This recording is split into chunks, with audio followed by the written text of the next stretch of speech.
To get started, I just added a video clip along with an image that I'd like to make pop above it onto my timeline. Let's begin by selecting our image on the timeline and then going over to the Controls tab. Open up the Transform settings. Click on the Display Timeline button so that you can see a mini version of your timeline.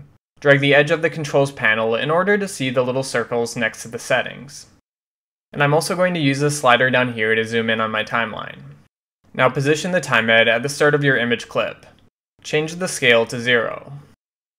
Then click the circle next to scale to create a starting keyframe.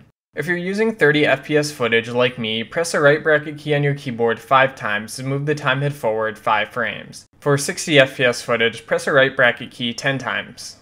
Then change the scale's value to 125 to create a second keyframe. If you're using 30 FPS footage, press the right bracket key 3 more times to move the time head forward 3 frames. For 60 FPS footage, press it 5 times. Then change the scale's value to 100 to create your final keyframe. Finally, to smooth out the animation, click and drag to select all your keyframes. Right-click them and hover over Temporal Interpolation. Select Smooth. Okay, and now when I play this back, I have a nice looking pop effect. Alright, that's it for this tutorial. Thanks for watching and see you next time.